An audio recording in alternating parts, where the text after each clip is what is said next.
Okey, selamat malam. Assalamualaikum semua. Terima kasih kerana sudi meluangkan masa bersama kami pada malam hari Ahad ni bersama channel JOM TAKEOFF. Sesi live kami sudah masuk episod 6 hari ini. Apa khabar semua? Bersama saya Capt Yaz. Dan saya Kepp. Apa khabar, Yaz? Alhamdulillah semua sihat. Kepp, apa khabar? Alhamdulillah sihat. Okey, kita hari ini macam biasa ada tetamu dalam episod kita kali ini. Sebelum tu, audien-audien, viewer dan kawan-kawan, kalau tak keberatan minta berkongsi bersama kawan-kawan dan sanak saudara yang lain lah di dalam semua platform yang ada, tak kira WhatsApp, Facebook dan lain-lain. InsyaAllah dengan perkongsian ramai-ramai ini kita akan dapat reaching yang lebih meluas, sama-sama kita dapat bermanfaat pada sesi ini secara khususnya, insyaAllah. Okey, hari ini tetamu kita juga. Okey, ada komen di sini. Okey, selamat datang semua jemput masuk. Okey, dan dengan tetamu kita hari ini, anda juga boleh berinteraksi dengan tanya soalan apa-apa. InsyaAllah dari semasa ke semasa kita akan terbitkan soalan anda ke dalam skrin ini juga. Jadi kita dah masuk episod 6 kali ini bertajuk drones dalam dunia penerbangan dan ada tetamu kita dalam episod kali ini. Macam mana mula-mula sekali pendapat Kepp pasal drone? Kepp ni kira dah lebih 15 tahun dalam bidang airline, kira dari flying school dulu. Kira macam mana Kepp nampak dia punya perkembangan dunia drone ni? Dia sebenarnya macam tak terfikirlah apa yang ada sekarang. Dulu macam tahu orang ada drones. Tapi yang ada drones tu, kita duk rasa yang ada drones tu orang-orang kaya, orang-orang yang macam, sebab drones mahal kan. Tak pernah terfikirlah yang one day drones ni macam dah jadi biasa. Dan sekarang drones ni dah mampu dibeli oleh sesiapa pun. Kita boleh beli dengan harga serendah RM1,000. Kalau dulu mungkin berbelas ribu harga dia dan mungkin juga beribu-ribu harga dia. Tapi sekarang dah meluas dan ramai orang mampu beli. Betul, saya setuju tentang kos harga drone yang makin rendah. Dulu drone ni macam eksklusif untuk orang-orang tertentu. Tapi sekarang ni semua peringkat umur dari kecil sampai ke orang yang dah lepas pencen pun meminati. Dan ramai daripada mereka suka mengadakan hobi bermain drone.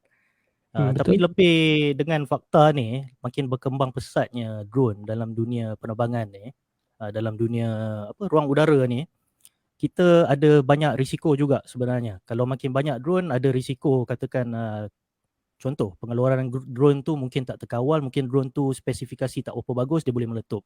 Yang kedua, mungkin orang yang tak pandai mengawal drone mungkin akan melanggar rumah dan bangunan. Nombor tiga, mungkin sesama drone macam ada trafik, berlanggar sesama sendiri. Jadi sebab tu perlunya ada macam penguatkuasaan ataupun kawalan undang-undang. Bukan nak restrict orang minat hobi drone ni, tapi demi keselamatan dan boleh sejajar kemajuan yang terkawal dalam bidang drone. Dengan topik ini kena sekali. Kita hari ini akan menjemput tetamu kita hari ini yang berjawatan dalam CAAM atau Civil Aviation Authority Malaysia. CAAM ni kira macam ruling body,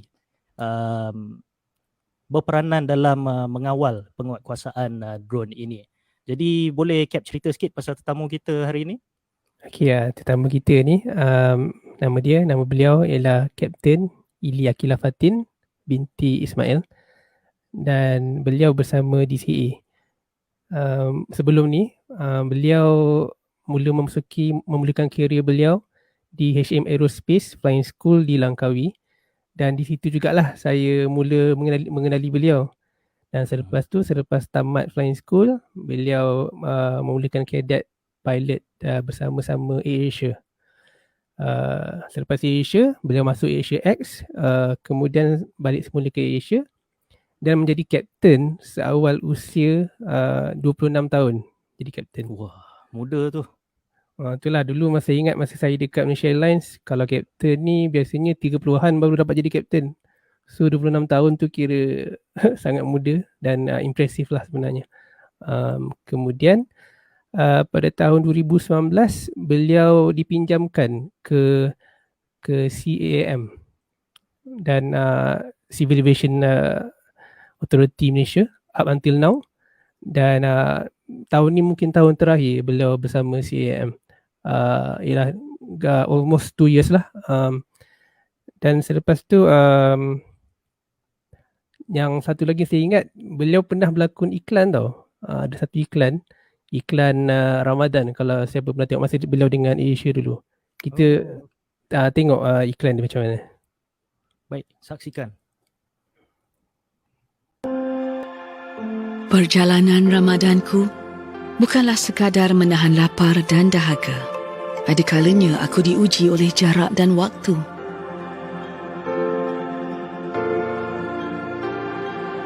Namun, ku lalui dengan rasa syukur dan rendah diri, menjadikan tugasan ini satu ibadah mencari keredaannya, melaksanakan setiap tanggungjawab dengan penuh keikhlasan. Kadang-kadang jalan yang kulalui ini berliku dan aku harus menjalaninya dengan sabar.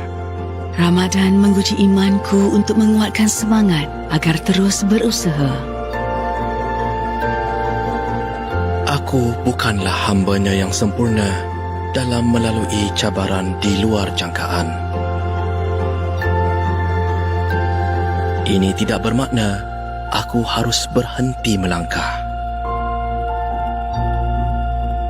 Ramadan mengajarku erti dedikasi. Mendorong diri ini menjadi lebih baik untuk hari esok.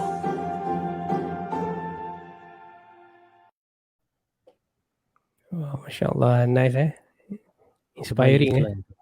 Very inspiring. Saya so happen to kerja dalam bidang penerbangan ni, tapi kalau saya seorang budak sekolah dan nampak iklan yang berkualiti tinggi macam ni, saya akan tertarik dengan kapten wanita dan mengendalikan kokpit dengan view yang sangat cantik sebentar tadi. Ini tak lain dan tak bukan memberi inspirasi kepada ramai orang lah. Betul tak, Cap?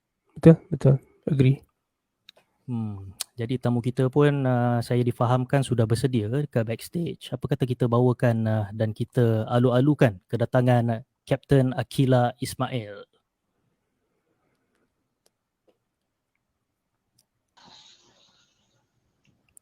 Assalamualaikum, Capt Aquila. Assalamualaikum, Capt Aquila. Apa khabar? Waalaikumsalam. Khabar baik, Alhamdulillah. Khabar Yaz, apa khabar Kepp? Alhamdulillah baik. Kapten kat rumah mana, Kapten? Rumah kat mana tu, Kapten? Dekat pondok kecil, belakang rumah my parents. Belakang my parents. Oh, your parents semua sihat? Alhamdulillah. My family semua okay. Alhamdulillah. So tadi kita dah tengok dah video klip Capt Aquila iklan dengan AirAsia. Tengok ramai orang tertarik tengok iklan tu. Tengok Kapten mengendalikan dengan kokpit yang cantik semua sekali. Itu kira tahun berapa tu Capt Aquila? I think we did that shooting 2015 kot maybe. Ramadan Kira-kira 6 tahun lepas lah. Nampak tak banyak berubah lah, lebih kurang sama macam dulu jugalah. Orang kata maintain muda lah Captain Aquila. Alhamdulillah. Alhamdulillah. Jadi hari ni ramai yang join nak melihat Captain Aquila Ismail dalam sesi live kita pada episod kali ini. Dan sebagai memanaskan badan, macam sesi pemanasan sesi live ni, kita nak tahu sikit apa secara ringkasnya latar belakang Captain Aquila dan apa motivasi dan inspirasi untuk Captain memulakan karier dalam penerbangan ni. Silakan Captain. Okay. Thank you, Yaz. Okay, latar belakang. Actually funny story. Macam mana I memulakan karier saya dalam penerbangan. It's actually from my father. He's actually definitely my inspiration. After I finished SPM, saya tanya dia kerja dekat Malaysia Airlines and he was actually on the wide body fleet. And dia tanya saya, Aquila, awak dah habis SPM sekarang, awak nak buat apa? Lepas tu saya tanya dia, best tak ayah jadi pilot? Lepas tu dia cakap, okay, best. Sebelum pergi flight, you kena rest. Lepas tu in flight, there is team A, team B kan? Because it's a long haul flight. So then, lepas tu dia kata, dalam flight pun you dapat rest. And waktu you dah sampai dekat destinasi, you rest lagi. Lepas tu you balik ke Malaysia balik, you ada jet lag, so you rest lagi. So I was thinking, wah, bestnya. Pergi kerja, tapi dapat banyak rest. Lepas tu, whenever he brings back his bag, daripada night stop tu, sure ada macam-macam barang-barang dalam bag dia. Saya macam, okay lah, I nak jadi pilot. So that is actually the reason why I became a pilot. But yes, funny story, when I joined AirAsia, there was no night stops. And we had to wake up at around 4 or 5 a.m. in the morning to go for flight. But itulah different working at different airlines and different fleets, then you get introduced to different things lah. But it is all good. I really enjoyed flying with AirAsia. Lepas tu then, like what Kepp said earlier tadi tu, then I was seconded to Civil Aviation Authority of Malaysia, and it was for 2 years sampailah 2021 Julai hari tu. And I had to make a decision. Either I want to continue dekat CAAM ataupun continue di CAAM atau pulang balik ke AirAsia. Yeah. Apa lagi ya? Would you like me to tell you about my family? Dipersilakan dengan segala hormatnya. Okay, alright. So there's 4 of us. I am the second child, and I have one beautiful daughter. Her name is Aisyah. She is 5 this year. 5. Back to you guys. Oh, okay. So actually bukan childhood dream lah nak jadi pilot lah. SPM baru decide. Tapi tak ada option lain lah. Sebab setahu I kalau orang kata pasal kerja, imagine bapa I tarik nav bag dia lah. Navigation bag. Masuk dalam transport kan. Waktu tu Malaysia Airlines ada transport. So that is, for me, that is work. So that is my mindset. Ya, pasal kerja. Okay, faham. So after SPM, you decided to nak jadi pilot lah. Betul. So terus cakap your dad, and your dad terus setuju lah nak hantar ke HM Aerospace ke macam mana? Betul. Correct. So then we applied to CAAM and see if my results was okay for us to enter Halim Azmin Aerospace. And luckily, we managed to enter lah Halim Azmin. So this was back in 2009. Yeah. 2009 2005. 5 kan? 1988 plus 17. Yes, 2005. Yeah. And your mom pun actually supportive lah. All your family members all supportive. And actually Alhamdulillah. Terkejut juga dengar 2009 tu. Masa you masuk tu, what was your age during that time? Masa masuk HM Aerospace. Ada do you remember dulu masa kawan sekolah ke yang minat juga ke flying? Ada juga. Tapi I was actually from a girls' school, and you know dekat kad yang kita kena kata apa kita punya ambition and things like that. Every year there would definitely be ada juruterbang. And I would have like carried buku-buku apa-apa yang nampak, yang ayah ada buku yang besar macam nampak best ke, I akan bawa pergi sekolah sekali. Do you remember dulu kita ada kelas langkau daripada darjah 3 ke darjah 5? Yes, PTS panggil. Yes, PTS. Correct. Yeah. So I was actually one of them yang luckily to get passed through for PTS, and so I actually finished my SPM. I duduk for my SPM at the age of 16. So I entered flying school at the age of 17. Funny thing also, sebab I was from an all-girls school, and then I entered pretty much like an all-boys school, because satu batch ada dalam 20 orang, and I was in batch 4, so that was like 80 boys and 1 single girl. Yelah, I remember that time you masuk, you seorang je lah yang waktu tu. Yelah. Yes, tidak. Yes. Betul. Kira environment boleh dengar ke saya? Boleh. Boleh dengar. Okay. Jadi environment yang you cakap tadi, daripada sekolah, kira dari darjah 1 memang sekolah all girls sampailah ke form 5, dan selepas form 5 tu bila masuk flying school, itu pengalaman pertama berada di essentially all boys lah, seorang girl. Kira itu pengalaman yang pertama sekali. Form 1 was sekolah menengah pasangan perempuan Sri Aman. Lepas tu then I masuk Halim Azmin. So the sekolah menengah was an all girls school. Yeah. Okay, It was interesting. I see, menarik. Interesting. Itulah. Dia interesting bukan apa. Satu lagi fact yang tak ramai orang tahu. PTS ni, kelas langkau ni hanya berjalan buat beberapa tahun tau. Masa zaman saya, masa zaman Kepp, belum ada lagi kelas langkau punya projek ni lagi lah. Sebab saya ingat tahun berapa tu, 1996 dia start PTS tu. Di mana Darjah 3 lompat 1 tahun kira ke Darjah 5 terus. Dan dia lepas tu kira stop lebih kurang 5 ke 7 tahun kemudian dia stop. Jadi yang Capt Aquila punya boleh kata achievement ni hanya orang yang 5 ke 7 tahun aja punya batch yang dapat rasa benda ni. Wow. Dan apa tu bila dah grad, kira tahun selepas tu masuk flying school, berada di flying school pada usia 17 instead of orang biasa ambil SPM umur 17 dan ambil flying school usia 18. It's also an achievement lah. Orang kata Betul, save ada tahun sedikit terkejut kata. Betul lah. Kenapa? Terkejut macam mana tu? Apa environment? Terkejut lah because the environment change. But it's also very very nice because you have ada batchmates and things like that. Sebab sebelum ni kan daripada sekolah je ada tinggal dengan family, and then lepas tu then you get to stay in a dorm together with your friends. So it's different. Lah sebab once kita masuk flying school, flying school tu kita dah considered dah adult punya world, and then kita dah towards a professional punya ni tau, punya world. So macam actually kita kena paksa diri kita untuk matangkan diri kita lah, walaupun mungkin kita rasa aku budak-budak lagi macam tu kan, tapi actually itulah kan, memang susah lah nak hadapi benda tu. So you entered flying school. Bila sebut tadi apa tu, saya tertarik juga bila sebut nama ayah yang menjadi inspirasi utama flying tu. Saya dengan nak beritahu audience, saya dengan Kepp ni sangat respect kepada ayah Capt Aquila Ismail lah. Dia salah seorang instructor dalam Malaysia Airlines.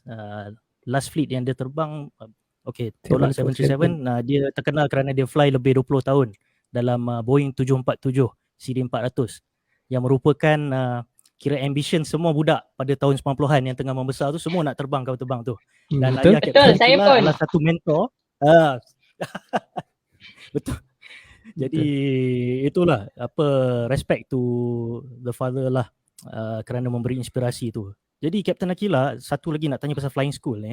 Adakah ia kira macam membantu mempunyai seorang ayah yang merupakan kapten senior penerbangan? Masa masuk flying school tu kira senang nak faham, ataupun sebelum ni ayah sudah ajar? Ada benda itu berlaku tak, ataupun Capt Aquila kena belajar from scratch juga macam orang lain yang I wish. tak ada, katakan tak pernah terdedah sebelum ni? Tak adalah. I believe that my dad will try and support me in whatever way that he can, but I do also believe that he thinks it is better if we try our best to find the information so that we would develop it ourselves. So that is also his method, but he's always available kalau dia nak tanya. Kalau kita, saya dan my sister also, my younger sister, her name is Anaka. She's 21 this year. She also joined a flying school, Malaysian Flying Academy. Another girl in the family who's also a pilot. So yes, dia akan membantu dan akan jawab, tapi dia garang sikit dengan kita orang. So kita kalau boleh tak nak tanya dia banyak-banyak soalan. Itulah. dia tak garang sangat dengan korang, tapi dia garang dengan kita orang. Oh ya ke? Tak apa, kita doa yang terbaik untuk dia insyaAllah. Tapi sekarang dia affected tak sebab pandemik ni? Dia macam mana? He actually retired already. So No, I'm talking about your sister, sorry. Oh yes, my sister. Yes, dekat correct. School kan? Dia dah habis flying school. She graduated this year. So she is dia tengah tunggulah then. Okay. Understood. Dia cadet of Malaysia Airlines juga. Oh, Alhamdulillah. Nice. Boleh ni lah kan, boleh target nak fly ni lah 350 lah. Airbus 350. Good. She's joining the Airbus family. Dan dia Airbus family ya. No. Boeing versus Airbus. Anyway, dia insyaAllah akan berjaya sebab dia ada kakak yang cukup berpengalaman dalam flying dan tak perlu mention ayah sendirilah. InsyaAllah semua all the best to her insyaAllah. Okay, talking about your career, right? After you have base dekat flying school, you masuk Asia betul as a cadet. And then cadet, second officer, first officer. So masa intro tadi, saya cuma explain like secara ringkas about your career. Kalau tak keberatan, boleh tak Captain Aquila just tell us a little bit more details about your career, about like misalnya masuk Asia berapa lama, and then after that your journey to Asia X dan seterusnya. Okay. Right. So yes, born and bred in Asia. Right after Halim Mazmin, I joined Asia. Actually, a very macam alhamdulillah lah. The process was very quick. I graduated and then I applied straight away dekat Asia. Dan kemudiannya, I think within a very short period of time, we held the paper exam. Waktu tu dekat Asia kena ada paper exam. And we sat for the paper exam and then they straight away marked the papers. And within the same day, they said who passed, and they said if we are available to sit for the interview, kita boleh terus duduk for the interview. So we sat for the interview and then dia bagi tahu kita the next week on who actually dapat. Tapi waktu tu dia ada bond, dia nak kena bayar 75,000 for the rating for the 320. Kalau you are not able to pay for that money, then you will be joining the 73 fleet. Macam itulah, it's just a choice. If you pay, then you get the 320. If not, then you go to the 73. Then we joined. I joined. Me, there was also Nadia, ada Anwar Isra, ada a few other guys. We joined in, and so I started flying at the age of, I think I was 19 at that time. Yep. Wah, muda. I never felt like it in a sense of mudanya, because I felt like we did the training, and I think the training helped a lot, because the simulator training, and then we talked to our colleagues, and then our colleagues from the discussion from the instructors. There was a lot of guidance, and I guess having a lot of those kind of people was very good and inspiring to let me continue the work, because macam kita punya kerja kan, kita macam always doing something, so tak pernah terfikir macam aku muda sangat ke untuk kerja ni. Tak ada, because we just kept doing, and we just wanted to keep thinking, what are we doing, is it safe or is it legal, and things like that, so we always continuously be learning. Kemudian I had my 1,005 hours, and then I unfroze my ATPL, and then I joined AirAsia X. And then just shortly after that, I joined back AirAsia, and then I was asked if I would like to join to become one of the Cikgu Tadika, the ground training instructors. Cikgu Tadika lah kan, boleh panggil. So I joined in and become a ground training instructor in Asia. I enjoyed it a lot. We helped set up and trained all the ground classes, and then after somewhere around 26, we went for the career development and become captain. Macam lah, Cap. So masih jadi tak apa. Okay. Yeah, go ahead. Continue, Cap. Tak apa, cakap dulu. Tak, masih jadi ground instructor tu, were you still flying also? Or macam Yes. masih fokus still flying jugalah? Still flying juga. Saya tertarik dengan you cakap tadi pasal usia, being 19 and then masuk dalam industri airline ni. Orang ramai fikir macam kalau orang biasa nampak macam 19 tahun baru nak fly kapal terbang, would we be the passengers of this pilot? Sebenarnya seperti Captain Aquila explain, benda tu tidak menjadi masalah sebab kita telah diberi proper training dan semua professionalism akan diangkat ke sama level. The moment you join, you akan sama dengan orang yang mungkin lebih tua daripada you. Contoh macam kita kalau kahwin pun lah, umur 35 tahun baru nak kahwin, umur 21 nak kahwin, tanggungjawab dia tetap sama. You tak boleh kata macam you, saya muda sangat lah 21. Maaf kalau saya terpukul ke, kalau termarah anak ke, tak sama macam abang umur 35. Jadi usia bukan ukuran lah.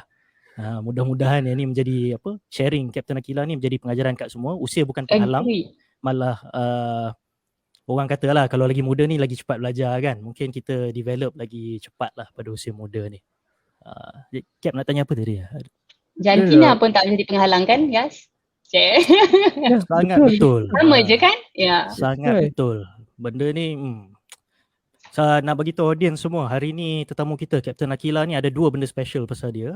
Pertama sekali, Captain Aquila ni adalah tetamu pertama dalam JOM TAKEOFF di kalangan Captain wanita. Captain wanita pertama yang sudi luangkan masa join episod dalam sesi live JOM TAKEOFF. Nombor dua, Captain Aquila adalah orang pertama daripada CAAM, iaitu ruling body atau authority yang bersama kita. Jadi itulah, kita sangat berbesar hati sekali lagi nak cakap kat Captain Aquila kerana sudi meluangkan masa bersama kami. Thank you guys for inviting me. I think what you guys creating here, it's really awesome. Congratulations to both of you. Thank you very much. Thanks. Thanks for the compliment. So lepas jadi captain, and then like what 5 years after that? Yep, 2009. How long? Tak apalah. I mean after that, you masa yang you were seconded to CAAM, waktu tu you apply ke, dia orang offer ke, ataupun macam mana? Dia ada kena buat test ke? Macam mana tu waktu tu?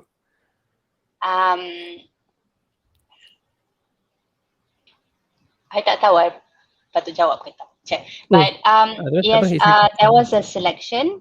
I do believe that the initiative for the secondment is that the companies would like to help the regulators, because the regulators waktu tu kekurangan resources sikit, because we just shifted from DCA to CAAM, and also they wanted to help do some documentations. So that is why these people were called in. So there was a representative, 2 orang daripada Asia, 2 orang daripada Asia X, dan 2 orang daripada Malaysia Airlines. So when we entered, there was an interview together with CAAM, and then those who were selected joined in lah. Macam itulah cerita dia. Very impressive. Jadi kita Captain Aquila dah explain, dah masuk sikit topik pasal CAAM. Jadi ni nak masuk kepada topik seterusnya, CAAM. 3 tahun lepas atau 4 tahun lepas dia tidak dikenali sebagai CAAM, namanya DCA, Department of Civil Aviation. Sekarang dinamakan CAAM lah, Civil Aviation Authority Malaysia. Kapten berjawatan dalam badan authority ni.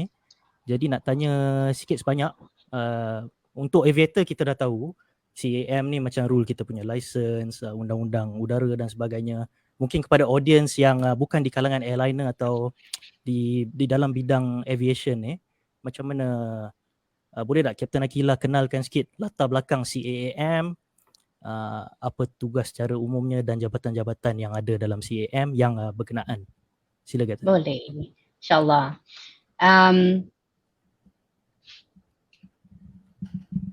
Okay.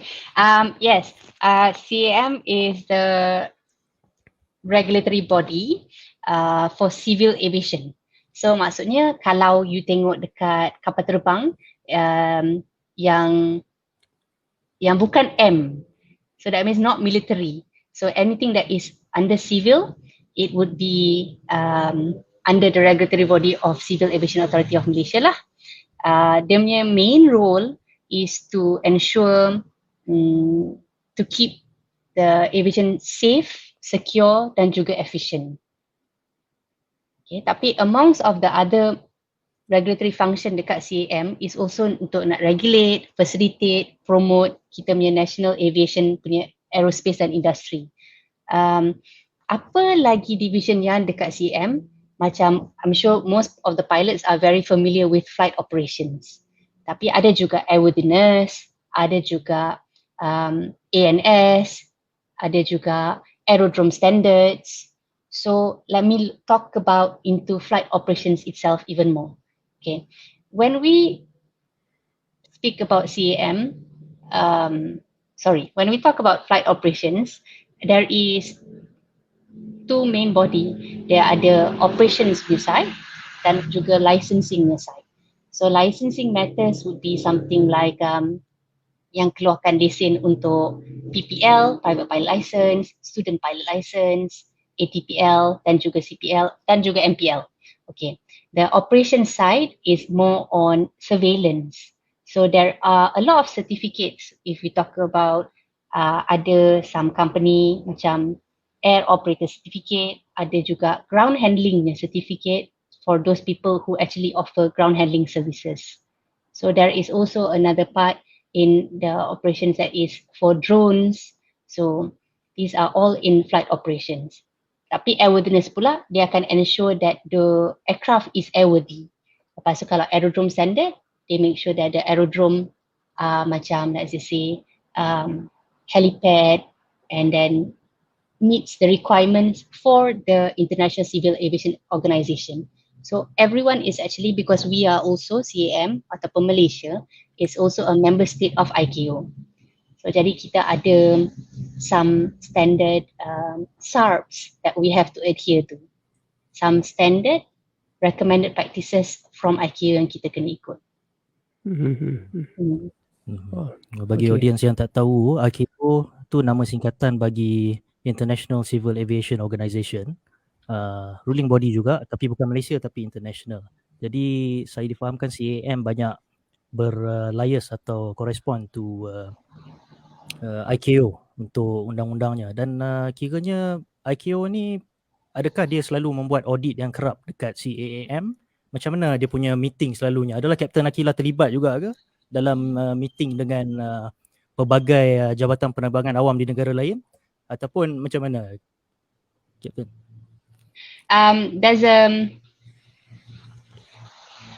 Can you repeat the question please? ICAO dia kira macam ruling body tapi untuk international. Dia mesti kerap berinteraksi dengan CAAM untuk kemajuan industri penerbangan tempatan. So saya suppose dia selalu mengadakan audit, kira meeting dengan CAAM untuk kemajuan industri penerbangan kita. Adakah Captain Aquila terlibat macam ada meeting ke apa dengan kira badan di luar negara ataupun daripada ICAO untuk kemajuan CAAM ini? Okay, there are general meetings that is held by ICAO every few years, but how ICAO communicate with all the member states are usually by the annexes. Okay, there are at the moment 19 annexes, and most of the member states would have to adopt to these annexes. Kalau lah kita decide not to adopt to these annexes, we would have to file a differences. Either kalau it is more restricting, ataupun kita tukar dia punya wording sikit where it is more stringent ataupun more limiting. Also kita kena bagi tahu kepada ICAO supaya waktu kita highlight kepada ICAO that kita menggunakan sesuatu yang lain, negara-negara lain pun tahu that kita kena menggunakan sesuatu yang lain. So I hope this answers your question, Yaz. Adakah ia bermaksud kalau kita tukar any macam direktif ke ataupun notis, negara lain pun tahu Malaysia telah menukar ini kepada dia punya ni information ni macam bulletin board Friendster ke? Semua orang boleh tahu. Betul, dia ada macam tu, betul. Dia ada macam ada macam dashboard, lepas tu ada panggil nama dia electronic filing of differences. Betul. So it is made known. Okay. I see. Tadi Captain ada cakap pasal flight operation, ada bahagian yang nama licensing di mana ramai community pilot memang selalu berinteraksi dengan licensing, dan juga Captain mention ada pelbagai jenis license yang ada. Bagaimana pula dengan macam helikopter ataupun microlight dan lain-lain? Dia punya licensing ni melibatkan mereka juga ataupun ini hanya untuk airline commercial airline? Tidak. Dekat flight operations juga dia mengeluarkan license untuk helikopter juga. Betul. Semua all of this must be governed, and like I said earlier, the Civil Aviation Authority of Malaysia is the regulatory body responsible to keluarkan all of this license. Jadi Kapten Aquila sekarang dalam tu kalau ikutkan Kapten punya biodata, Kapten ialah Head of UAS Unit kan. Jadi apa peranan Kapten dalam CAAM dan bagaimana Kapten menghadapi kerja harian Kapten sebelum COVID dan selepas COVID? Okay. So, my peranan Kapten dalam CAAM, bagaimana bentuk kerja harian sebelum dan selepas COVID. Okay. There are many types of inspectors in flight operations. There is also flight operations inspector, which does audit onto your company. Like we come and audit and ensure how Malaysia Airlines organization works daily. They also do audits for general handling companies, general aviation, also flying clubs, your flying school dulu waktu Halim Azmin dan juga MFA, IATEC and so on, to make sure that the organisation itself is intact and following the directives that kita ada. There is also cabin safety inspector dan juga ground handling inspector. Cabin safety is more on flight attendant. Sorry, ni tadi I tak sebut. So I thought I should cerita dulu, lepas tu baru I cerita apa my peranan ya. Lepas tu ada, macam tadi I cakap, ada ground handling, lepas tu ada juga UAS inspector. So my peranan is ada dua sikit. Satu is flight operations inspector, where we also do audits, we also do flight checks, we also come and ensure that your simulator is up to date. Your simulator is as what is required. And kalau you ada user approval, okay, you know what, let's not get into that. Okay. Apa lagi? Kalau macam drones ni pula, so dia ada dua, flight operations yang tadi kata buat audit, lepas satu lagi is untuk drones.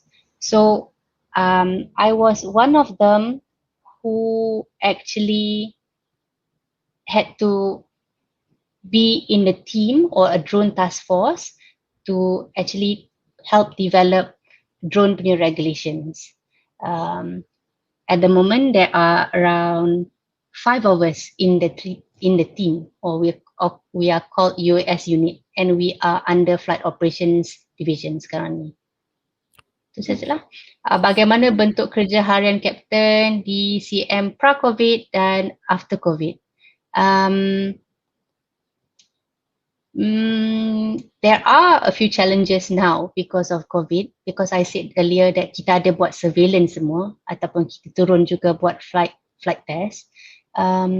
So ada kengkangan sikit dekat situ, but we adapt. We realize that we could also do digital audits, something like this, virtual audits. So we changed our way of doing the work. So we could still continue on ensuring that we are regulating the country even during the COVID time. Okay. Faham. Okay, Kapten, ada soalan daripada Kapten Hafiz Firdaus Abdullah. Dia kata, on 11 November 2019, the US Federal Aviation Administration, FAA, downgraded Malaysia's International Aviation Safety Assessment Air Safety Rating from Cat 1 to Cat 2. Adakah Kapten Aquila di bawah tekanan yang tinggi untuk menaikkan taraf CAAM agar kembali ke kategori 1? Okay. The soalan there it says, adakah Kapten Aquila di bawah tekanan yang tinggi untuk menaikkan taraf CAAM agar kembali ke kategori 1? Okay. I would say that I believe everyone is working together, and I think it's because since we are all working together, we believe that we can actually achieve this. This is what I'm quoting what my boss is saying. What are the ways that we know, or our mission to bring CAAM back to category 1 would be, number 1, melantik lebih ramai pegawai teknikal berkelayakan yang bersesuaian dengan saiz industri penerbangan dekat Malaysia. Lepas tu kita also must make sure that these people are all QTPs. So we got to make sure that kita memberi latihan kepada kaki tangan teknikal. And then we know that we have to change the document system. So we're going to merombak all the system document arahan penerbangan by the CADs. And also we're going to create some guidance materials. And we actually have issued these CADs and CAGM since 1st of April this year. Okay, and we also is in the plan of the merger between the CAAM and MEFCOM. And we are looking into the structure for the pay for the kaki tangan in CAAM. And we are moving into a digitalization for all our processes, the procedure in CAAM. So in all of this sense, we believe that we will menambah baikkan kita punya khidmat pelanggan and also menaik taraf ke kategori 1. Because this was all the findings that we found, FAA found when they audited us 2 years ago. Okay. Thank you untuk jawapan Captain Aquila. Okay. Okay, kita tadi ada dengar Captain sebut pasal UAS. Tu actually untuk kita orang mungkin untuk pendengar di sana tak familiar UAS tu maksud dia apa kan, betul tak? Actually UAS tu ialah drone lah sebenarnya, maksud dia unmanned aircraft system. So kalau kita dengar UAS kita tak familiar apa tu UAS kan, tapi sebenarnya untuk bahasa mudah dia drones lah, betul tak? Betul. Okay. Lepas tu berkenaan drones tu kita hold kejap, kita save. Just another 2 questions before kita go to drones. Betul. Soalan ni selalu ditanya oleh orang-orang yang baru nak berminat lah dalam nak menceburi bidang penerbangan ni. Dengan Captain Aquila Ismail juga berjawatan di CAAM, mungkin kita tanya soalan ni lah. Kalau nak jadi pilot, katakan pilot airline ni, berapa lesen perlu kita pegang dalam satu masa? Dan apa proses nak apa? Kira perlukah kita maintain semua ataupun kita boleh tak renew salah satu? Okay, I understand. Kalau tak renew salah satu. Okay, kalau nak jadi pilot, berapa lesen kita perlu pegang? You only have to hold one license actually. Okay, your license. Either you are a private pilot license or a professional license.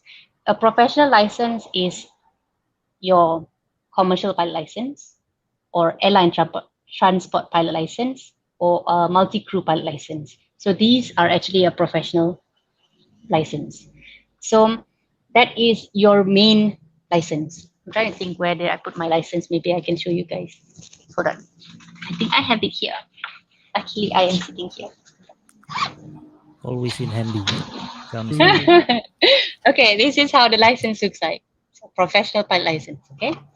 So if we open up here, so this is just the main page, okay? Excuse the photo there. So in here, there is like an aircraft rating and aeroplanes.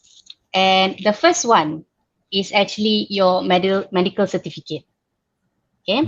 I do believe you guys had earlier talk together with the astronaut, and you guys were talking to them about there are different medical classes. So different medical classes has different medical validity.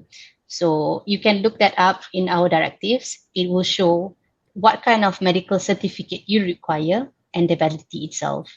So in front here itself would state what is the doctor, dia kasih you medical certificate untuk berapa lama. Lepas tu, then there is another thing called certificate of validity of your license, which is tied up together with your medical, right? Then there is another one where it is certificate of test. So it says what rating you have. So for instance, this one is actually done in the simulator and then it gives you the rating berapa lama. Selalunya dia start 1 tahun lah. Okay. Tapi kalau you buat commercial air transport, you are supposed to do 2 proficiency check dalam 1 tahun. Next is an instrument rating. Kalau you buat instrument flight. So another one is a radio telephony to make sure that you are able to make or use the radio communications on board of the aircraft. Another one is English proficiency. This is something new that ICAO created, and they said that we need to have a certain level of proficiency because the main aviation language is English. So this is something new. Kalau macam ditulis kat sini, kalau level 4, it is the validity is for 3 years, level 5, 6 years. So you have to go to certain organisation and do the English proficiency check. Kalau you dapat level 6, that means your England is superb and the validity is forever. Okay. So you actually require, if you would like to fly, to have all the certificates, all the validity in this book to be valid prior to flight. So your medical, you also need to have your certificate of test. That means when was the last check for you to ensure that you are proficient. So one license, but has a lot of numbers inside here, but you got to ensure that it's all valid before your flight. True. Betul lah, being a pilot ni, license tu satu, bentuk dia dah macam pasport. Memang sebab bentuk dia besar tu, dalam tu memang banyak information lah yang ada. Banyak ujian, bunyi macam overwhelming untuk orang yang bukan pilot ataupun orang yang tak tahu, tak ada asas dalam aviation Tapi nak beritahu lesen yang kita pegang ni, satu kena bawa setiap flight. Macam kita nak bawa kereta, lesen kita kena bawa. So lesen besar tu kita bawa dalam bag kita lah setiap flight. Dan don't be overwhelmed, semua yang dalam tu, semua kita akan ada training yang secukupnya untuk benda tu. Kecuali mungkin aviation English Captain Aquila, kita tak ada macam, adakah airline CAAM ada regulatekan supaya semua airline kena buat kelas English dulu sebelum ambil test? Tak ada kan? Kira dia macam terus kepada ujian, dan based on apa tahap yang kita dapat, level 4 ke 5 ke 6 tu, dari situ baru kita ambil next course of action. Yeah, I believe so. Yeah, correct. Sebab because I believe first that time, you when you go to the school and everything, you're already speaking English, and when you speak for waktu kita buat radio telephony, is already in English. So yeah, true. Would be unnecessary to create another class just for English.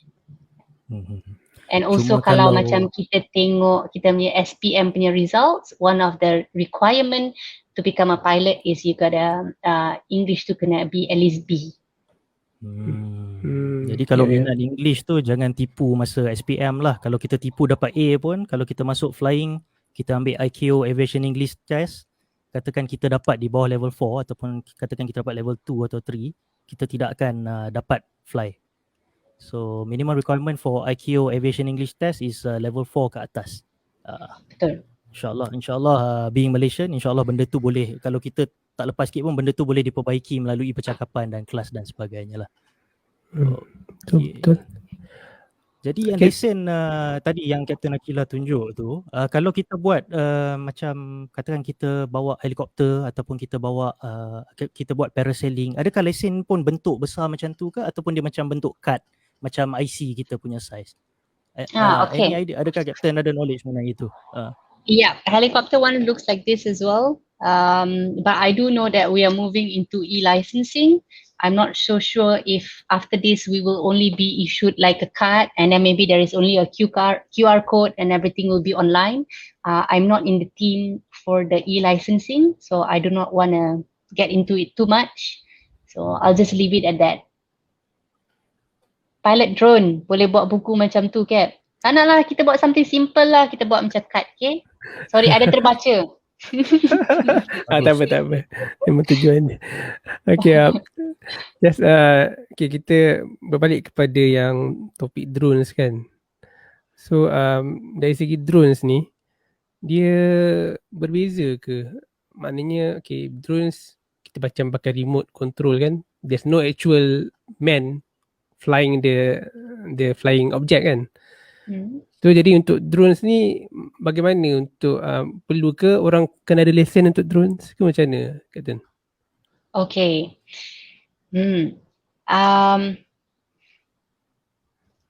There should be by right some level of competency. That is for sure. Untuk droners out there. Tapi apakah level kompetensi tu? Adakah ia hanya kena baca user manual ataupun ia perlukan dapat a license seperti orang yang membawa orang lain on board, because there are going to be drones like volocopter and also e-hang that actually even though the pilot is not on board but you're carrying passengers on board. So if it is up to that kind of level, definitely airworthiness punya level also would have to be like that. The kind of requirement onto the organisation would have to be setimpal macam kita carry untuk orang airline, sebab dia bawa passenger, dan juga pilot to itself also kena ada license setimpal macam dia bawa orang. Tapi mungkin orang yang macam drone yang kurang daripada 250 gram, we also see from FAA dan juga EASA. FAA is from America actually, and EASA is from Europe. They say maybe a requirement that is just maybe you baca manual dan a simple registration would be sufficient. Does that answer your question, Kepp? Yeah, but saya ada dengar yang kalau kita nak apply untuk license kan, kita kena bayar 250. Lepas tu we can only fly 14 days after that. Betul ke Captain? Okay, betul. Ada betulnya dekat situ. That is called a permit to fly. Oh, tu permit lah. Okay. Yes, dia macam permit untuk dia punya operations. But currently it is not a mandatory requirement for certain operations to have a certificate of competency. So if you like to know, in 1st March 2021, kita actually keluarkan ada 3 directives. First one is Civil Aviation Directive for Remote Pilot Training Organisation. Lepas tu nombor 2, kita keluarkan Directive 6011 Part 2 untuk agriculture, sebab kita realise dekat landscape dekat Malaysia ni ada banyak development untuk agriculture dan banyak penggunaan drone di agriculture, either pembajaan, pembenihan ataupun surveillance itself. Dia nak tengok how the crops is growing, and then maybe they go in further and then they tengok dekat daun tu ada macam ringworm ke, and then dia dapat tahu kalau that particular crop is being under attack. Lepas tu there is also another directive that we issued out, CAD 6011 Part 5, which is called Special UAS Project. So in this CAD 601 Part 5 for Special UAS Project, it is about anything that is unique. Something like maybe you want to do research and development, or you want to carry dangerous goods, or you want to do drone delivery, or you want to fly beyond visual line of sight. Something that is a bit more riskier kind of operations would fall in that. So these kind of operations would require to have the pilots, the remote pilot, required to have a level, a certificate kind of level. So it's called an RCOC, Remote Pilot Certificate of Competency. So all of that requirement is actually in the CAD 6011 Part 1. Okay. Okay. Is it too mouthful? You want to try? Okay. Jadi okay, kita katakan akan simplify sikit now kepada we siapa go yang back tak berapa to tahu. now we go back to this you tanya tadi yang authorization to fly yang RM250, kan? Okay. So kalau untuk authorization to fly yang RM250 tu, it is like a very simple kind of operations. That means your operations, you want to do it within visual line of sight, your drone is less than 20 kilograms, and then you apply to us from our website. And then betul, the bayaran is RM250 and you have to submit it 14 days prior. Okay.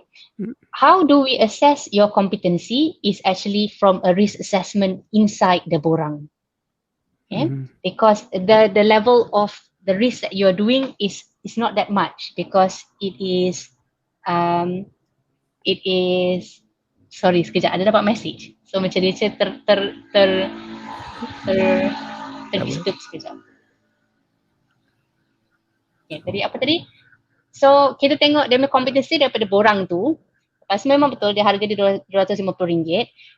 Tapi dia tak buat agriculture. So maksudnya dia tak carry something like payload ke, dia tak buat drone delivery. So kompetensi tu hanya diperlukan melalui risk assessment for now.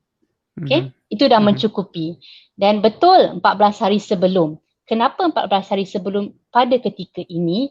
Ialah because we are doing everything manually. We do not have system like unmanned aircraft system traffic management so that we can see ada geo awareness. Macam kalau you tengok you punya phone, you buka you punya app, lepas tu kata okay, kat area sini you boleh terbang, ataupun area sini you tak boleh terbang.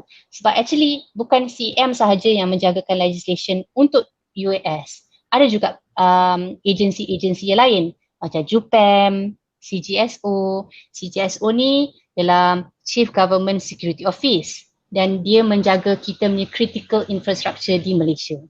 JUPAM ni pula dia ada akta geospatial yang kalau drone anda mengambil penggambaran either by camera ataupun by LiDAR, then dia perlukan approval from JUPAM.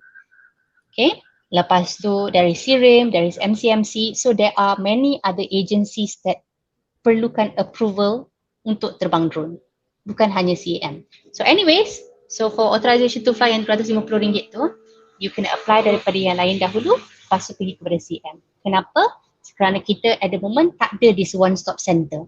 So CAAM realizes this and CAAM wants to work together with the other agencies, and the other agencies are also keen on working into something like a one stop center so we can provide something better untuk the droners out there. Oh, okay. Understood. Sekiranya kan katakan saya tak ada drone, saya nak pergi beli hari ni kan, nak pergi kedai beli drone. Saya kena ada all this permit first ke ataupun boleh je terus pergi beli kemudian apply permit kemudian? Which one comes first? Okay. You can buy your drones, but before you fly, you're supposed to have an approval to fly. So I'm not sure if you want to fly and just have it at your house. Kan? Nor actually that's a very funny story. Ada orang pernah telefon kepada kita punya office dan dia tanya, saya nak beli drone. Drone apa saya patut beli? CAAM cannot answer this, nor if you call JPJ, JPJ can answer which car you want to buy. So it is up to you which car you want to buy, but when you want to buy, you must make sure that your road tax is there and that your license is valid before you start driving lah. I see. Okay. Sama juga tak, orang tu tanya, dalam 3 ke 5 minit orang tanya, which drone to buy? Very funny. Nice. Macam dia tanya dekat CAAM which drone to fly, dia punya panggilan tu terus sampai ke meja Captain Aquila ataupun dia macam kena lalu macam ada operator untuk department UAS ni? I have no clue. I do believe there is an operator. Yeah. But if you want to submit anything, because actually most of the UAS unit currently is working from home because we're trying to limit contact as much as we can. And most of our work for the UAS unit itself is online. So you can just drop us an email at drone, drone, @cam.gov.my. So we will reply you there. Okay. Ini spesifik untuk drone Okay. Drone at caam.gov.my InsyaAllah kita akan kongsikan link ni juga dekat description video kepada siapa yang ada inquiry ataupun nak tanya pasal lebih lanjut mengenai drone. Ada dekat skrin lah. Dekat skrin. Thank you guys. Okay. Yes, that's right. Okay, jadi kalau yang paperwork dalam masa pandemik ni macam baru nak memulakan hobi drone dan dia nak apply CAAM untuk memulakan hobi dia, Sekarang boleh tak dia dilakukan secara online ataupun masih perlu melawat pejabat di CAAM untuk completekan paperwork ni? Macam mana, Captain? Sorry, what was your question? Kalau ada dia nak apply untuk memulakan hobi drone dan dia dah beli drone dan dia nak apply sekarang kat CAAM, zaman sekarang pandemik ni nak kurangkan kontak, bolehkah dia hanya berurusan melalui email? Katakan Yes. ada digital signature. Everything is done online. Yeah. You can do even the payment, everything. When the permit is also issued, maybe also NOTAM is issued, it will all be done online. Okay, understood. Baik. Jadi dengan approval orang nak memulakan drone ni, dapat approval daripada CAAM, adakah dia pun akan ada lesen macam nak drive kereta ataupun macam mana certificate yang dia approval tu? Dia bagi macam kertas approval saja ke? Macam mana? It will be like on a web page and there will be a QR code. When the QR code is there, then you can actually look into your application form. But yes, it will just be a piece of paper, and also sometimes there will be a NOTAM number provided as well. Maybe Yaz, you can explain more to them about what is NOTAM. Chair, I'm throwing back to you guys, kan?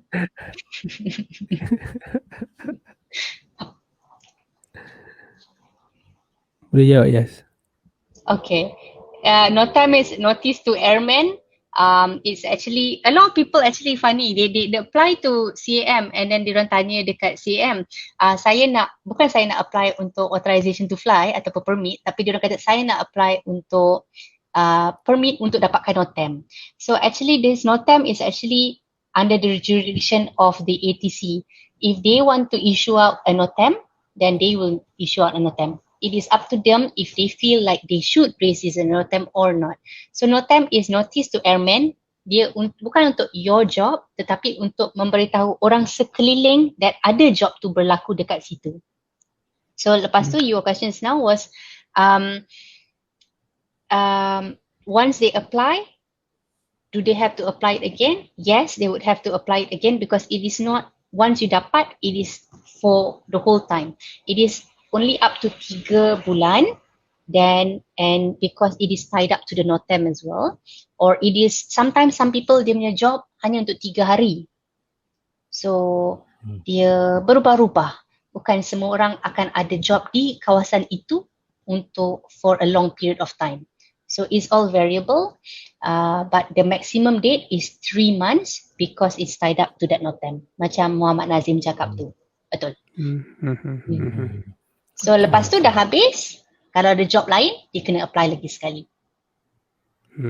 Okay, faham. Meskipun orang yang sama menggunakan dan jenis drone unit dia tu pun model yang sama, dia masih tetap perlu apply yang lain lah selepas itu. Betul, correct. Because we got to update that NOTAM. But in the future, can I tap into what is going to happen in the future? Sure. Yes, go ahead. Okay. Silakan. We foresee that this work yang kalau tadi yang Kepp tanya tadi pasal authorization to fly yang RM250 tu, possibly 80% of this application would fall into another category, which is called an open category. Kita realise that kita, walaupun kita dah tukar kita punya direktif, ataupun bukan tukar, kita dah introduce beberapa direktif back on 1st March, we still need to revamp our regulation. Our regulation needs to have a bit of change so that it can provide more flexibility, yet still maintaining the spirit of the regulation to regulate the people so that it's more efficient. Okay, let me go into it a bit more. Dalam waktu kita nak, adik I message, dia tanya, can I ask about license or not?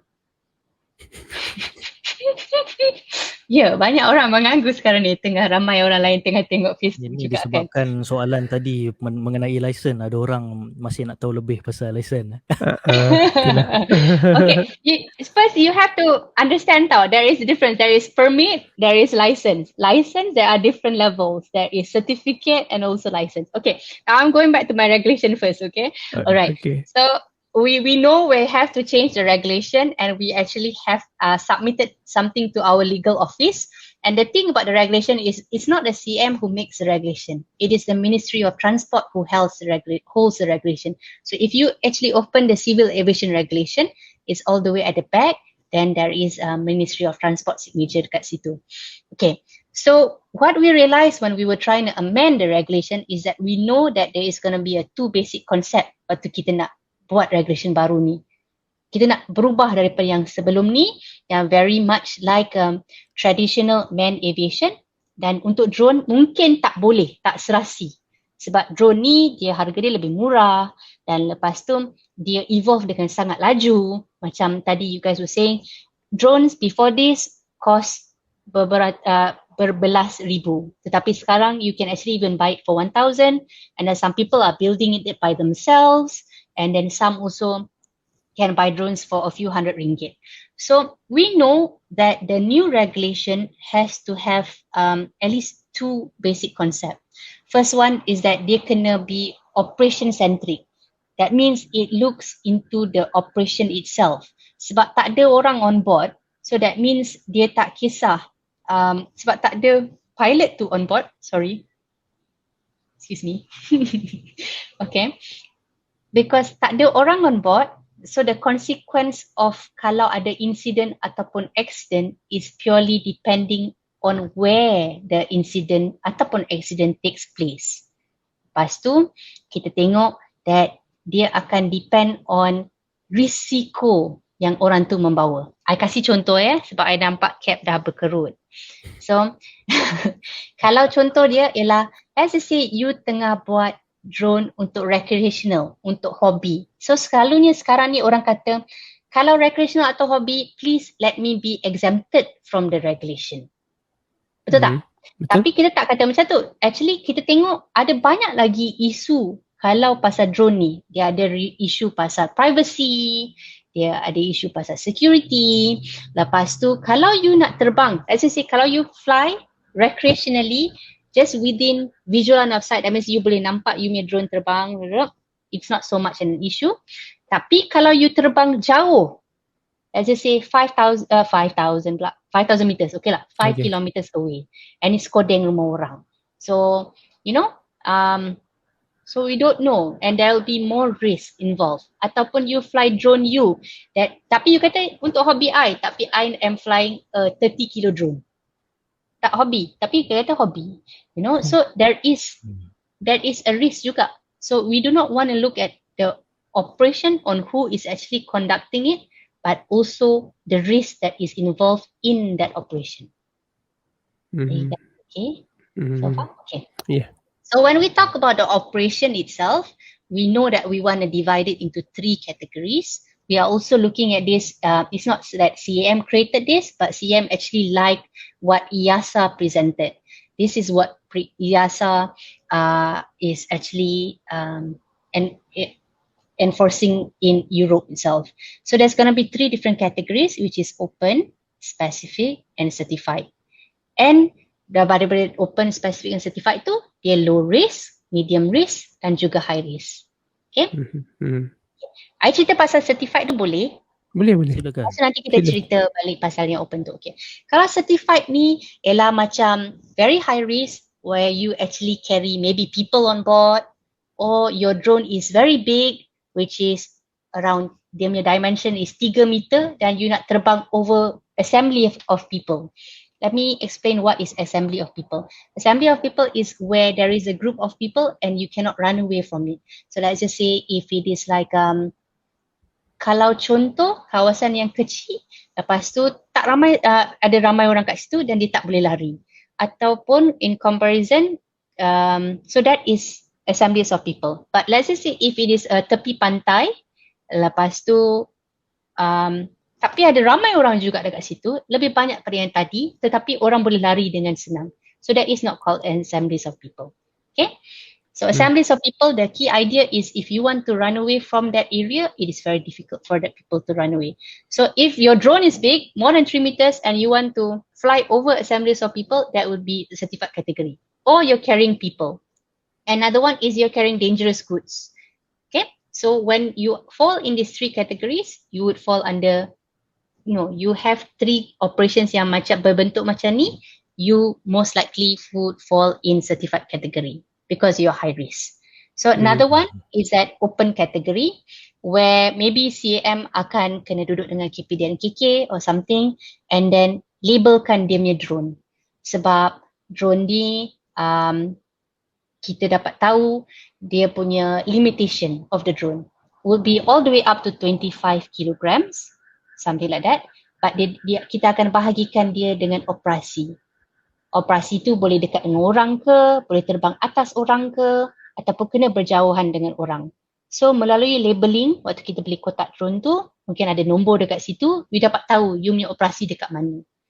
So but the idea of this open category itself is that kita nak senangkan orang dan orang dapat tahu apakah pilot kompetisi yang dia perlukan dan juga operasi area yang dia boleh terbang. Dan the best of it is if we were to have an unmanned traffic management system, macam yang phone app yang kata yang you boleh tengok area mana you terbang tu.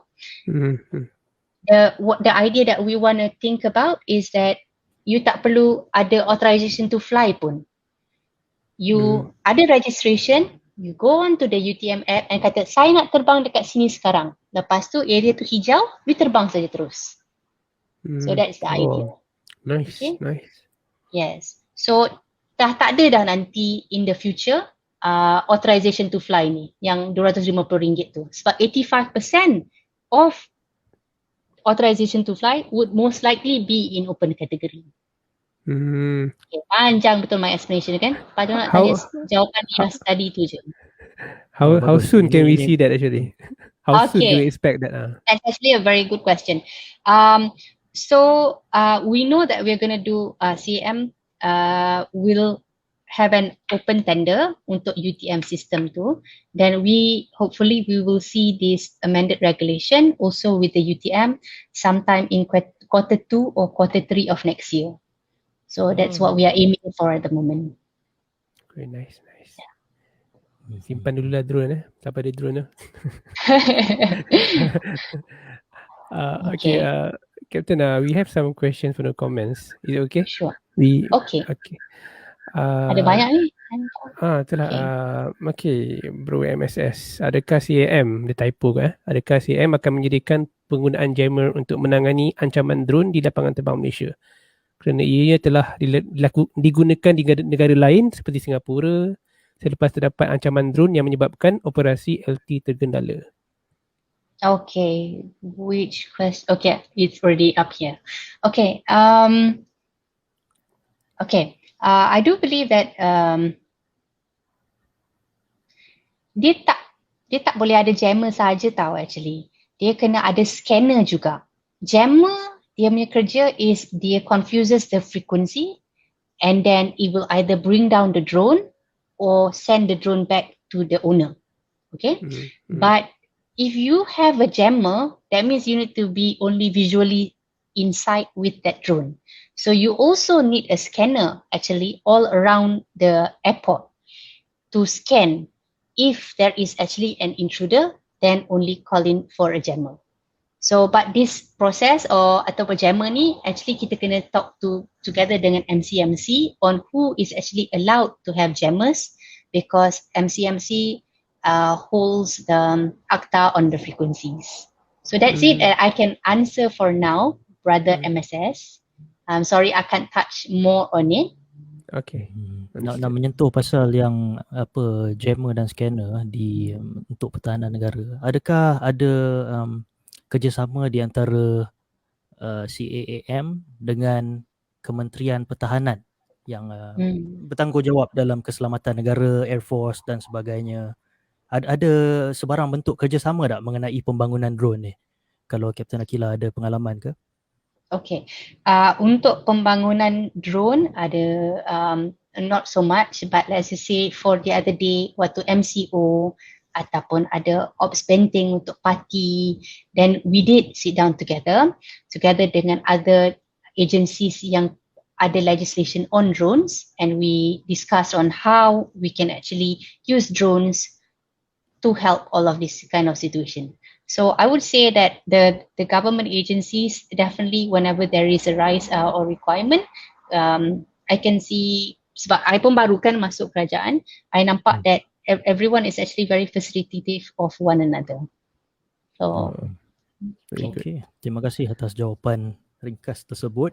Terjawab in a way.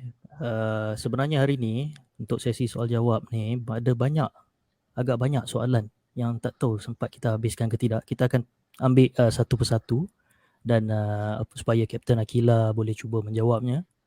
Dan soalan seterusnya juga dari Bro MSS. Ada kena-mengena dengan soalan tadi. Adakah CAAM akan menyediakan peraturan berkaitan permohonan penggunaan drone di LT? Rasanya lapangan terbang kot.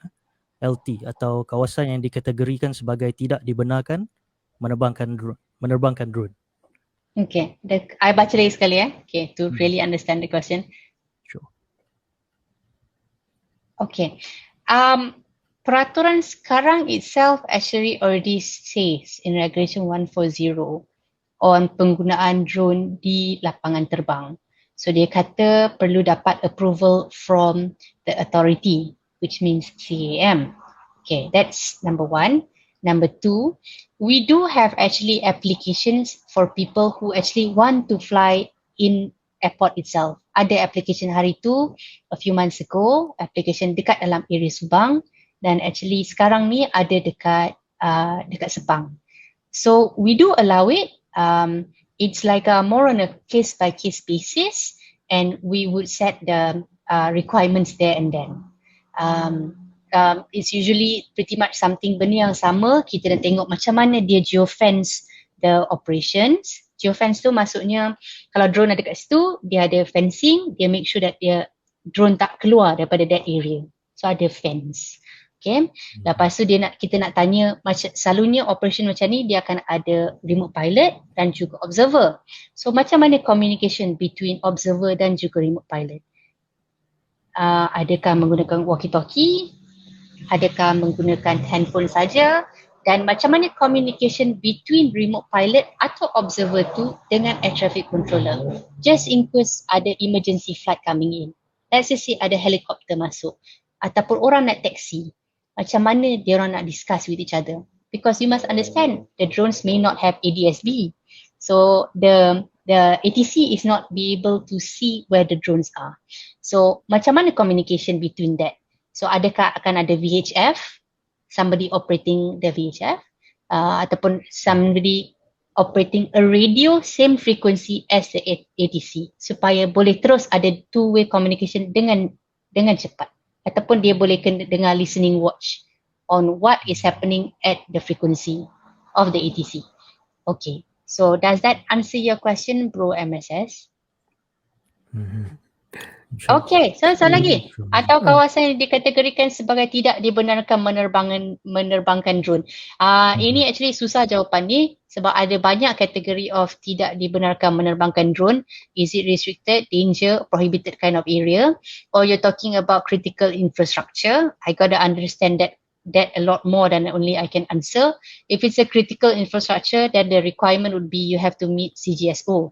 If it is danger, prohibited critical area, then you actually have to get from CGSO, and mostly also if our ATC allows it, then no issue lah. But still, we will probably sit down together with you, look at what is your risk assessment, and then understand more from there. And maybe additional requirements would be there lah. Okay. Okay, Bro MSS mungkin boleh spesifikkan yang soalan kedua, yang terakhir tu, yang kawasan tidak dibenarkan. Adakah ia melibatkan kawasan berdekatan dengan kritikal bangunan atau infrastruktur ataupun lain-lain? Saya on to soalan yang seterusnya, Kapten Aquila. Okay. Daripada Kapten Hafiz Firdaus. Mungkin tadi dia bertanya tentang soalan tentang FAA dan effort airline dan juga authority CAAM untuk menaik taraf kembali ke kategori yang lebih atas. Daripada penjelasan Kapten Aquila nampak seperti banyak paperwork di CAAM. Adakah Kapten Aquila suka flying job lagi ke ataupun desk job di mana banyak paperwork? Ini personal preference lah. soalan yang tak ada kena dengan drone, tapi kami nak tahu juga Captain Aquila macam mana dia punya perbezaan pengalaman tu. Okay. Hai, minum air sekejap boleh? Sebab dah haus. Bukan soalan dia susah. Soalan ni best. Okay. Just nak haus dah. Dah penat dah bercakap sejam. Banyak. Terima kasih semua audience viewer yang bersama kami. Dah lebih sejam 20. Masih ramai yang setia bersama kami dengan soalan yang banyak sekali. InsyaAllah kita akan jawab satu persatu lah. Kalau boleh, setidak-tidaknya jawapan ringkas lah insyaAllah kita akan usahakan. Okay, Captain Aquila, are you ready for this question? Yes. Thank you, Hafiz, for this question. Okay. This is actually a very important question waktu I had to make the decision nak balik Air Asia atau tidak. Don't you miss flying? People tanya. Okay. I want to say that the reason why because this is actually a personal question, right? Aquila suka, yes. Okay, yes. This is a personal question. Right. I stayed on in CAAM because I really like drones, and I really want to finish ataupun continue on this amendment to the regulation.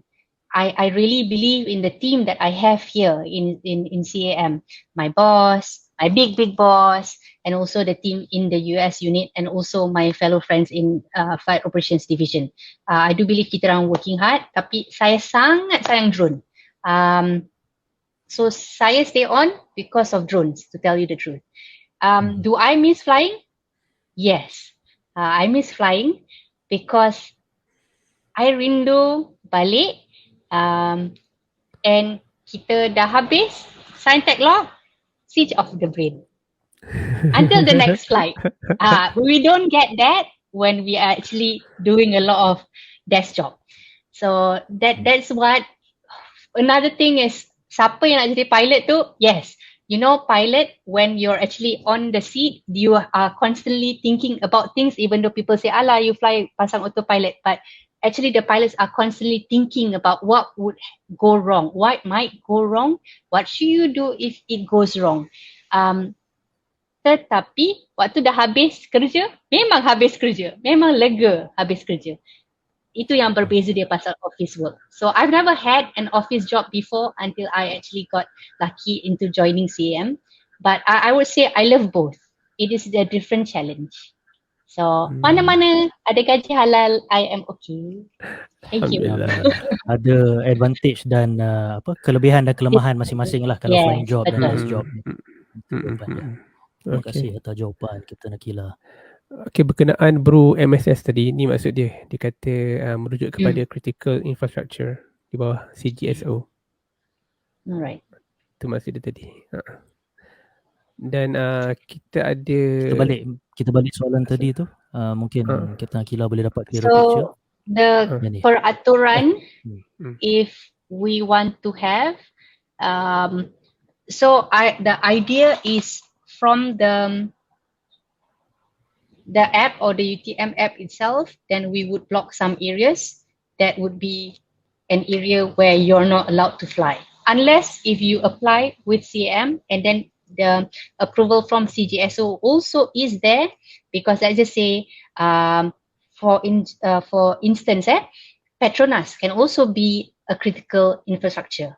Sebab dia ada dia punya chimney and everything like that. Tapi Petronas is the one who wants to do surveillance atau menggunakan drone di dalam kawasan mereka. So maybe the approval would be there because dia ada request, dia ada buat dia punya risk assessment, so it is all in there. Adakah diwujudkan sistem pendaratan drone oleh CAAM bagi memudahkan pengesanan pemilik drone jika didapati ia diterbangkan di kawasan yang tidak dimakan? Sorry, I yang baca soalan. Okay, I'll leave it to you guys. I'll keep quiet, sorry. Tak apa. Okay. More or less dah terjawab juga soalan sebentar tadi tu. Saya bawakan soalan yang seterusnya untuk kita jawab. Ni ada Encik Badruizam. Hi Captain Ezran. Okay, hello Uncle. Seorang bapa saudara saya. Thank you, Uncle. Hi Uncle. Beliau mengasaskan satu channel nasi kandar runner atau something lah, ada buat. Kalau nak nasi kandar boleh melawat group, saya akan share link kepada page dia. Saya rasa lebih 10,000 kot follower. Itu Oh, iklan. Anyway, kita ke soalan yang seterusnya sebab teringat nasi kandar kan. Lama tak pergi ke luar negeri, negeri lain selain negeri yang kita duduk ni. Okay, soalan seterusnya daripada Aizat and Zak, what is the consequence for drone users if they fly drone without necessary permits? It basically asks us about the enforcement lah, macam mana macam mana dia punya penguatkuasaan setelah kita dah laid out the rules and regulation, macam mana kira macam game plan daripada CAAM untuk menguatkuasakan apa yang dah dipersembahkan tu. Okay, alright. If you refer in our Civil Aviation Regulation, there is in Regulation 206, it talks about the penalty. Okay, you can look into it sebab different regulation and a breaching of different regulations would actually have different kind of penalties. It is either to you as an individual ataupun body corporate. So Aizat, I think it's better if you tengok dekat dalam the regulation itself, scroll down all the way to the end, dia ada third schedule and ada kat situ ada penalties kat situ. Okay, but I like this question. Actually, this was actually also discussed dekat dalam satu forum that I attended, I think around a month ago, and dia ada lead of RPAS, remotely piloted aircraft system from CASA, which is Australia, Civil Aviation. I have no clue how do we say it to CASA. Okay, CASA, which is Australia.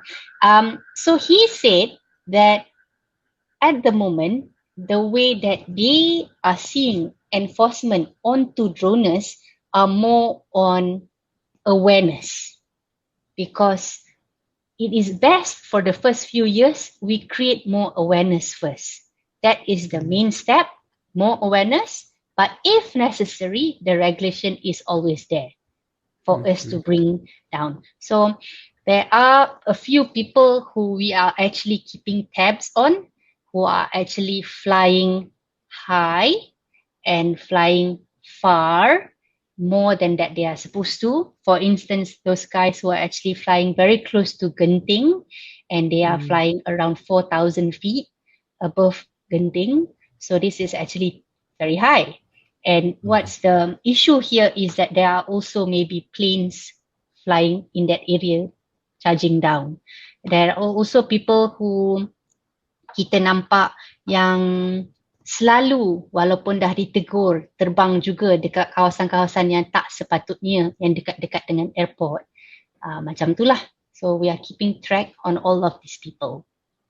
Okay, next question. Okay, kita ada ni sebab masa dah mencemburui kita. Kita ambil last question from kita punya audience. Mirul Mansur, dia tanya kalau tengok PDRM, bomber dan jabatan-jabatan lain semua ada unit drone. Drone pilot diorang ni ada kena ambil kursus atau lesen ke? Okay. In the future, definitely it is, like I said just now, depending on the operation that they want to conduct, the level of the remote pilot punya competency differs. Okay.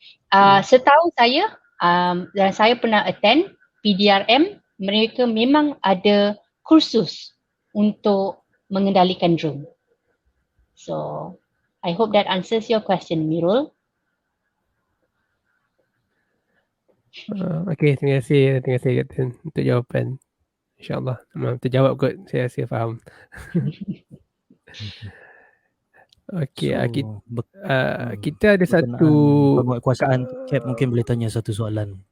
Hidir tanya. Ya. Ya, mana tadi?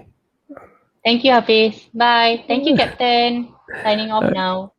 Assalamualaikum, Hafiz. Okay. Berkenaan, ada satu, kami nak share satu gambar ni. Gambar dekat KLIA. Gambar ni dulu viral tau. Nak minta Captain Aquila bagi komen sikit pasal gambar ni. Yep. Kalau kita nampak kan yang drones tu dia macam ni lah, dia lagi tinggi Kan? dia Kira lagi satu situasi dia, drone ni dia berlegaran di ruang udara KL, berhampiran dengan KLIA. Satu lagi dia berada di approach path ataupun di ruangan dia punya trajectory landing kapal tersebut. Okay. Malah dia lebih tinggi lagi daripada kapal tersebut. Kira ini mungkin masa sebelum penguatkuasaan ataupun ini gambar beberapa tahun lepas yang viral. Jadi Captain Aquila boleh komen apakah salah bermain drone macam ni? Dari segi ketinggian ke, dari segi area ke? Sila Captain. Sebelum I sambung ataupun I cerita lebih, Kepp and Yaz, since you guys are a pilot, maybe you can also help me create awareness. Instead of me, for a regulator to continue on preaching about it, can be a bit tiring. So maybe I can also use you guys. What do you guys think if you guys are on approach and you actually see this? What do you think? Silakan Cap. Definitely we will like report straight away to the tower about it. Kan, sebab it's a threat. Kalau masuk dalam engine ke apa, boleh ada engine failure, engine fire. And tak tahu bersama mana drone ni kan, actually I cannot like, tak boleh nak agak lah bersama mana sebenarnya.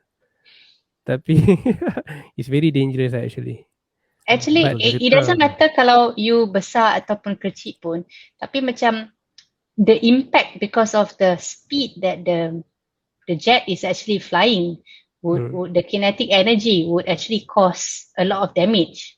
If it actually hits the wing, then maybe kalau terbakar ke tak, kalau masuk dalam engine like what Kepp say, then mungkin the engine can fail. What if it hits the flight controls, you know? Yep. There's a lot of things that can actually happen. And I believe that most of the drones that actually come into the manufacturers create, they actually have limitations on you to actually fly at this kind of area. Most of them dia ada macam, ada gambar tau, ada runway, lepas tu dia ada macam ada oleh sikit, where dia macam ada stacking, macam ada stairs gitu, where dia tak kasih you fly dekat dalam that area. Dia ada limit dah. Tetapi mungkin orang ni, mungkin dia jailbreak ataupun dia breach that system. So you would say kira drone tu dia memang ada limitations. Masa kita membeli tu, dia memang ada area the limitation. manufacturer dah set. By Yes, default. betul. By default. Yes. Correct. Tetapi orang tu mungkin ada memang ill intent nak terbang juga and ambil. So dia masuk dia ataupun dia jailbreak juga. Macam tu lah.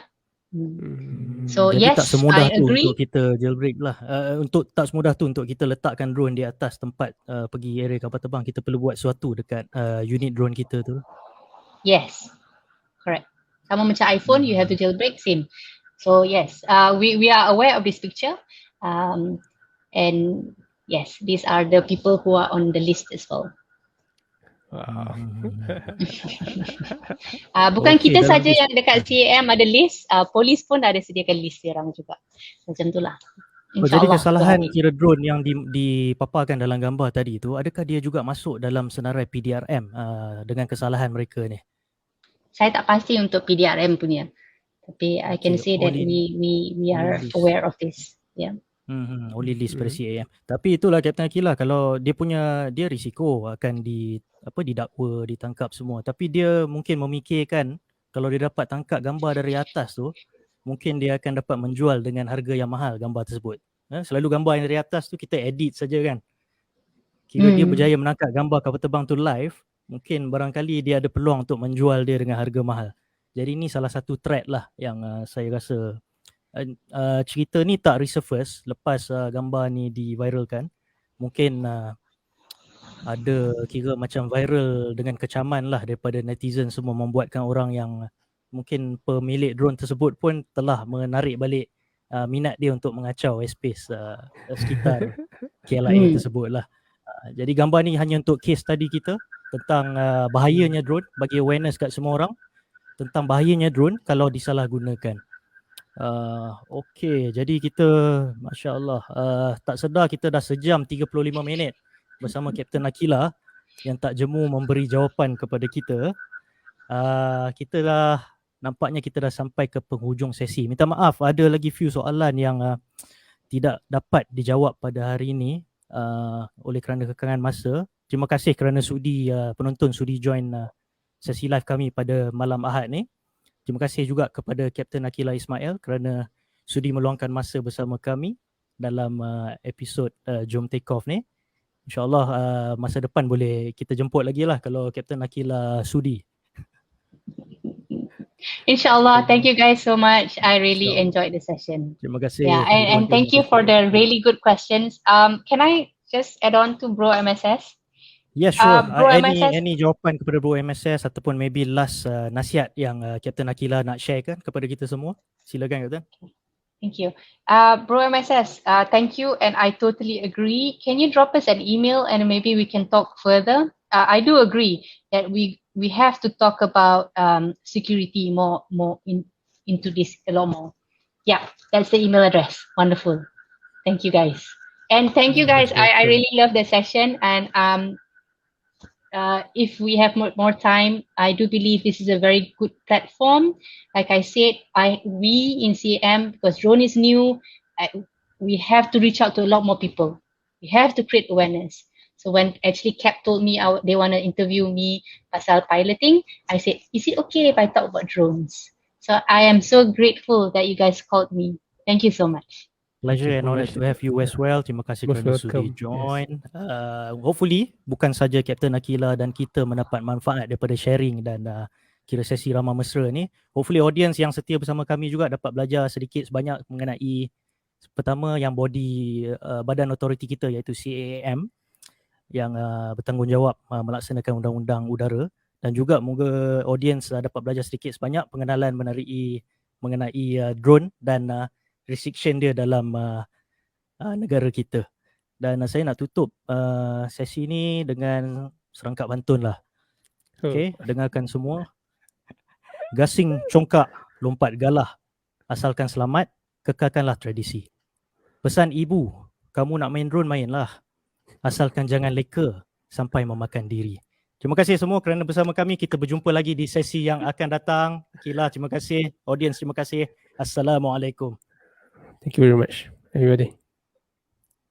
Assalamualaikum. Where the movie started, facing at a photo they've taken. Space tree flying through the skies and petals happen.